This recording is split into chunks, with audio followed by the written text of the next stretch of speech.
hack away at their shield with a lightsaber and eventually knock it away. What the this? The ideal way to deal with them, though, is to hold down your force pull to yank their shield away. Hold on the force pull. Here I am with half my shoulder missing, but that's not why we are here. We are here because Jedi Survivor has gotten delayed and it's still paid for exclusive coverage from IGN, and as a result, we have got Star Wars Jedi Survivor, meet 8 of Carl's enemies. IGN first. Poor IGN. Covering for a game which is going to come out much later. But anyways, as we all know, in a Souls-like game, enemies make the game. Because if an enemy can't murder you in the first 2 seconds, are you really playing a Souls-like game? So let's see what this video has to offer.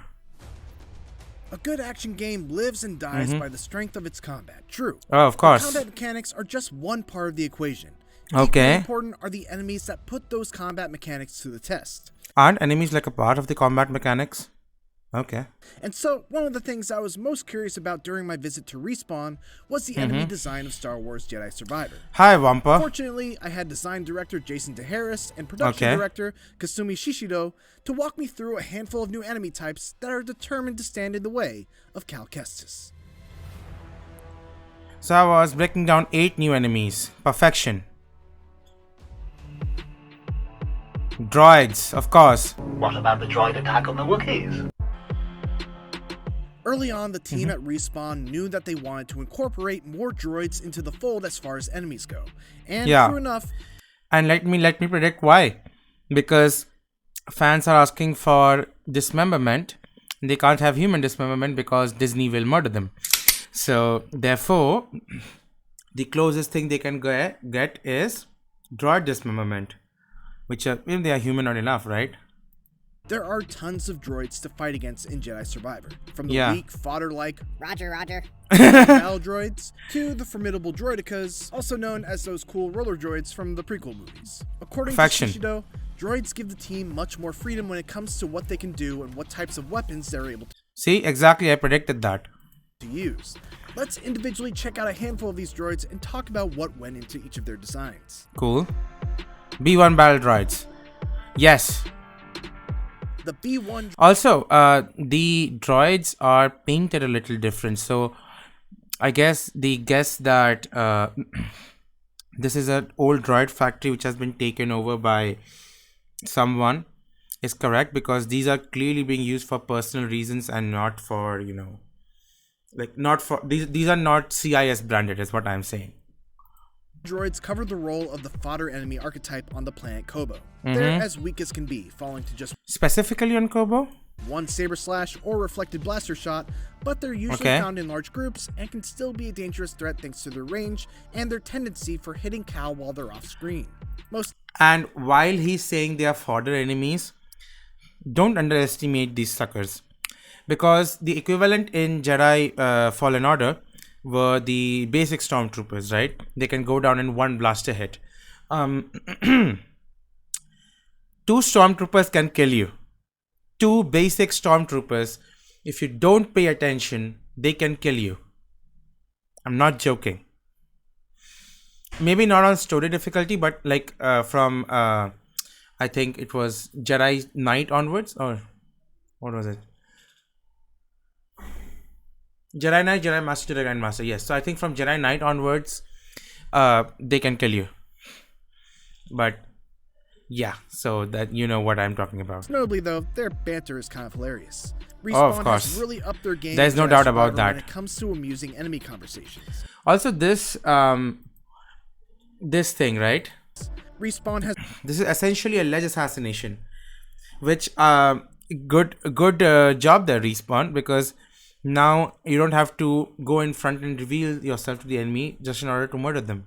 It's really upped their game in Jedi Survivor when it comes to amusing enemy conversations. Give me an example now, while please. While it may be tempting to just wipe them out with a single force push, well, exercise some restraint for a few moments to let the dialogue play out, and you'll be rewarded with a good laugh. You didn't give us an example. You're just saying shit. Give us an example, mate. IGN, what the hell? It's almost like they're bad journalists. Anyways, moving on. The B2 droids are the bruisers of the droid family. They take a fair amount of hits to bring down and can pack a heavy melee punch while also being armed with both a blaster and a missile launcher to deal damage from afar. So this is the equivalent of the missile launcher enemy from the Jedi Fallen Order.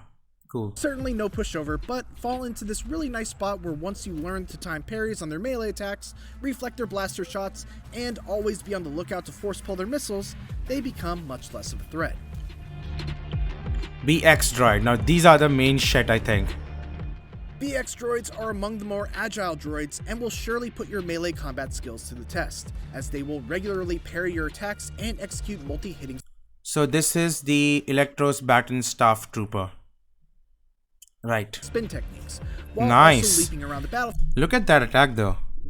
That attack is some next level shit. Execute multi-hitting spin techniques. But I wonder if we can attack them midway, because I think there was a part in the gameplay showcase where they can attack you midway. Also, what is this position? It looks like he's in this Cameron Monaghan has gone into the Joker mode and he's like waving his wand around. Like this lightsaber is like a giant wand. Yeah, I'm thinking too much. Also leaping. That's a funny position to die in. Around the battlefield and just being an elusive target. These droids have canonically been shown to use vibro swords and go up against Jedi. Oh, those are vibro swords. The team really gave them a perfect mid-level enemy that can go toe-to-toe against Cal without feeling too. So those of you who don't know, vibro swords is basically it's just a blade, like I think a vibro knife. I can explain better. It's a knife, but the knife's blade is attached to a motor which like makes it go up and down like this quickly, and like makes it vibrate. So what that does is like you can basically when you are cutting something, right? You are cutting and what happens is eventually the material which you are cutting off, that kind of gets stuck and creates friction, and which is why your knife can't go further. This vibration of the knife not only does it like help it cut faster, it also sort of pushes the material outwards, and so you can cut deeper and you can cut faster. And I think vibro blades are also capable of deflecting lightsabers to an extent.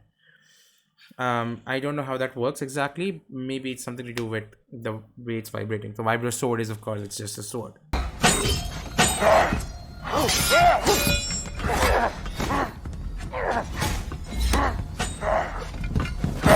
The Empire is no longer too fragile. Hi, Droidicus. You may know them more colloquially as destroyer droids or those rolling droids from the prequels, but they're actually called droidicas. I didn't get a chance to face off against these in my own playtime, but from what I was told from design director Jason DeHarris, fans should expect them to behave as so you see these guys, right? But from what I was told from design, these guys have shields around them. They have battle shields. So basically you can deflect their blaster bolts, but their blaster bolts won't hit them. They will simply move off. So you have to, so this is a ranged enemy that you have to get in close quarters to in order to defeat them. So I guess if they don't play their cards right, these enemies can end up becoming very annoying, because it's like it's a ranged enemy and you can't deflect their blaster bolts. I mean, you can, but it won't have much effect. So they have to play their cards right with this one. It can either be a very difficult, very interesting enemy to defeat, or a very annoying enemy, and I've learned the hard way that the line between the two is very thin. Director Jason DeHarris, fans should expect them to behave as you'd expect from the movies and shows. As he says, they've got the bubble shield. That's classic to the IP, so you know we have to use that. Of course. We have to find a way to make that into the design.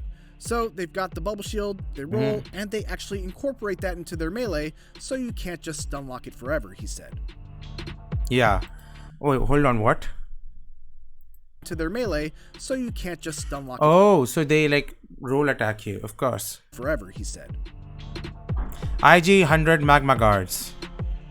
Now these are something else. Are highly formidable enemies that anyone who's a big fan of the Clone Wars series should immediately recognize. Yup, I do them. These are General Grievous's elite bodyguards. As such, they are highly... So remember this scene, right? He cuts He cuts off the head. Oh my god, what are these droids in the background? Oh man, I've never paused this scene. The CGI looks terrible. Well, I guess it's a 2005 scene, so it isn't that bad. But what am I saying is, so remember this scene where melee he warriors cuts off the head and the droids just continue swinging. that can give a Jedi a run for their money. Yes, they Harris can. describes the Magna Guards as a superior elite type of enemy that Also, I love this aesthetic they have been going. These are the same droids, essentially, just this one is wearing a cloak. I love this aesthetic they have been going. This gives them a little bit more personality than just generic enemy number 24. Which, yeah, these are robots, but they have personalities, they have AI. They're essentially like people. Only they are people made in factories. Kind of puts the whole clone thing in perspective, doesn't it?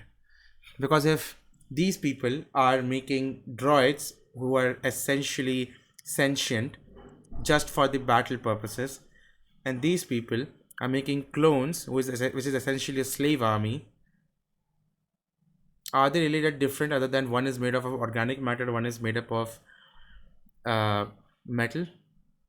I don't think so. Clones, led by Sheev Palpatine. On the other side, droids, led by Shivino Palpatino. I never thought about this. But, you know, and I'm bringing that up because if you've ever read the prequel comics and the prequel novels, it was a huge thing that the general public just saw the Jedi as a mysterious order who act as if they are above the law, take children away from the parents, and use a slave army. So it's interesting that that was the outlook there, but not the same outlook with the droids. I guess people just think of droids as less human, but if you see the prequels, they really aren't. Like they are capable of emotions, of hurt, everything. We shall see. that can be offensive, defensive, counter you, and attack in weird rhythms to try and throw the player's own counters off. But I guess they won't go in that direction because the one time they did with L33T, they made that droid so fucking annoying. Yeah.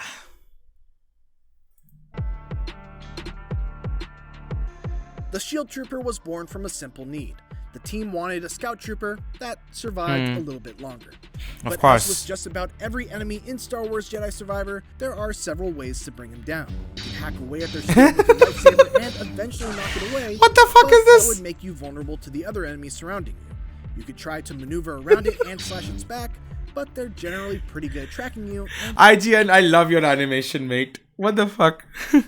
You'd have to find some way to distract them. The ideal way to deal with them, though, is to hold down your force pull to yank their shield away. Hold on the force pull. Oh, mate. Oh, matey. IGN, you have won my heart. And then Captain America it right back at them. Star Of Wars course, Jedi Captain Survivor is full of America. moments like this where you can use your force abilities in ways that make sense to gain an advantage in combat without explicitly being See, told. look at that. Look at that. It jumped and it In ways sliced him in that half. makes sense to gain an advantage in combat without Perfection. explicitly being told to use them. Ah, this looks like the Dark Sith Troopers. This one looks like the Dark Sith Troopers, like a precursor to the Dark Sith Troopers, DT Sentry droids. Which, by the way, if you do follow the lore of the Dark Sith Troopers, the way it was said, I don't think they began as droids. So it's not exactly accurate to make them droids. They began as normal troopers, and eventually the only weakness to remove was the pilot. So they became droids. See the episode of The Mandalorian again. The impetus for the DT Sentry droid was that the team needed a big brute enemy. Of course. So Respawn turned to Star Wars Rebels and found this guy. One of the Yeah. things that was really appealing about the DT Sentry droid as an enemy was that they could have different loadouts. And so, there are three different variations of this enemy that you'll do battle with. One might have a staff and a missile, another might have a hammer, and another might come equipped with a blaster. Shishido said that fans of Rebels and the Bad Batch should understand how menacing these droids are. They And are. at the first moment you encounter Because I think in the Bad Batch, these ones almost took off the entirety of the Bad Batch, right? counter them will be a real oh kind of moment. It is. Also added that these are one of the few droids where you can hack off one of its limbs and it would still come at you with its Okay. That is something that's never happened in Jedi Survivors of Jedi Fallen Order, because hacking off limbs was only something that happened in a kill animation. So I guess they are incorporating more dynamics hacking off of limbs, which is good. It's good. Love where you're going with this, Respawn. combat capabilities impacted by the loss of a limb. KX Security Droid Enforcer, of course. The KX Security Droid Enforcer appeared K2SO, remember? Except way less friendly. in Fallen Order famously as that droid that likes to grab and chokeslam you. This Yeah, particular actually. variant, however, will not be doing any chokeslams as they now come equipped with a stun baton. Oh. The weapon of the Scout Troopers. The story behind that is that these droids were used as the trainers of Scout Troopers, and thus are basically 3 times as dangerous as a Scout Trooper would be. They I have said see. that they wanted to make the KX droid in Survivor a brawler type of enemy that could block and counter, and that they had thought about making it a hybrid style of enemy that could Okay. also grab you, but that mixing the archetypes like that often muddies. I'm not seeing the stun button though. Where's the stun button? Oh, I think it's this battery pack is going to its right. This battery pack here, it's going to its hand. I think the stun button will like come out of his arm. Okay, makes sense. Design. This is but a small sample size of the enemies that players can expect to counter over the course of their journey in Star Wars. Jedi Yeah, because we Survivor. haven't talked about the There are animal still enemies. all sorts of hostile wildlife that you'll encounter on the various planets, plus Imperialists and other human factions like the Bedlam Raiders found on Kobo. It's I'm really happy that they are going in this direction, you know, like sort of exploring the factions and all these things. I don't know. Give me your opinion on this. I think Star Wars should just become a game franchise. Because it lends itself, the exploration part of the galaxy and all, it lends itself more to just the Star Warsiness of it all. I don't know. Because recently, of course, Disney has not proven very well in making good TV shows or movies, right? Like, regardless of what you think of the sequels, they were not very popular. I think we can agree with that. And popularity is something that comes with marketing, and marketing is something that Disney is not able to do. But well, the games, this one, like even something like say Battlefront 2, it initially launched very terrible, but over time it became one of the most amazing games ever, which many people play to this day. I don't know, has the servers down? I don't know. Anyways, case in point, I like Andor was a good show, but again, marketing went off. Obi-Wan Kenobi could have been a banger, but I don't know. I think, like, I'm not saying that just do away with the shows, but I'm saying that Disney should play with its strengths, and I don't think Disney's doing that. Like, because Disney is trying too hard to like please the fans, and you know, it's like when you're talking to a person and you can tell that he's trying to please you and he's being very disingenuous about it. Like, he's not pleasing you because he is that way. That person is pleasing you because he's actively trying to please, and that feels very sort of scummy, disingenuous in a way. You know what I mean? Instead of like a natural way, like you get pleased because of the way that person is. So if you just like outright try to please someone other than trying to maybe play to your strengths and working that way naturally, the fans feel a little off. I don't know.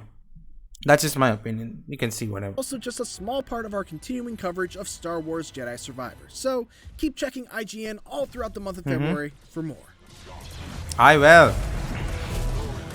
Throw sabers. That saber throw is something else, man. It's amazing. Oh, there are factions in the game, are there? Clearly there are. No, man, this combat.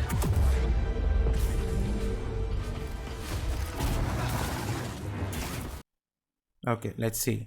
Let's see some things they have to say. Finished Fallen Order yesterday, probably in my top 3.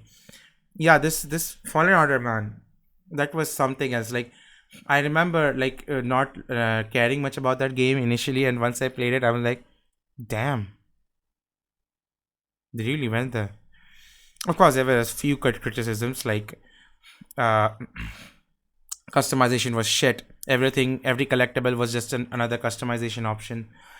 You couldn't like get some optional force powers or some optional upgrades or some, something like that. There were not many side quests to speak of. We shall see. I'm just hoping they bring back Purge Troopers. Yeah, Purge Troopers. Hopefully significantly harder. Interesting to see. Man, if you think the Purge Troopers can get any harder, mate, you're living in a different galaxy. I think they can. I don't know. I guess Cal is also stronger now.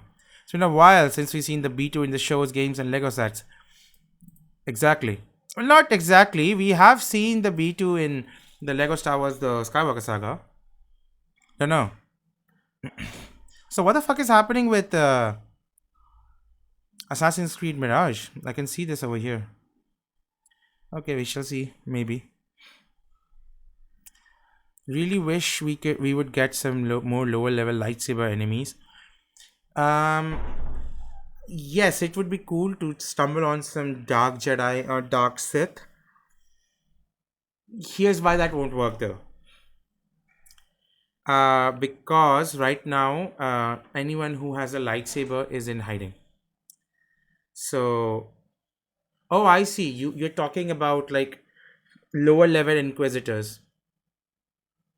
I don't know because uh, the only lightsaber wielders who are allowed to roam freely right now under the Empire are the Inquisitors, and I don't think lower level Inquisitors are very lore accurate. Like, if it's an Inquisitor, that thing has to be a boss fight. But I don't know. Maybe there can be like there could be some faction of hidden Jedi or in some remote planet. It could be a side quest or maybe something you have to go for a main story. It's an interesting point to bring up CJ Douglas, but I don't know if that's possible given the lore. I mean, the Vibroblade carrying people and the Electro Baton carrying enemies are pretty much lightsaber enemies, just with a different, But yeah, I guess looks are a thing.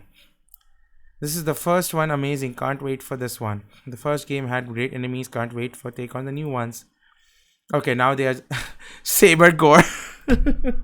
Yeah, I said that, right? I said that. The droids are a good way to like bring in dismemberment without bringing in dismemberment. So, okay then. All right, that's it. I'm definitely giving this one a like. So if you like this video, please leave a like, leave a comment down below with your thoughts, and share this with your friends and all that wonderful stuff. If you want to know more about me, links to my socials shall be down in the description, along with a link to my website www.nightwalkergc.com. It is there that I post my opinion pieces and other things that I want to do or want to say something about, which I don't think really fits into the channel. So it's my personal blog basically. Also, there is some information about my novel if that's your thing, so you can go check that out. The link is in the description. Also, it's on the screen right now. If you want to know more about the novel that I wrote, this is the novel that I wrote. It's a science fiction dark fantasy novel. It's called Dreams of Perfection. There's a description in the description, and the links to buy it are also in the description. So if you want to know more about that, that's your you can check it out.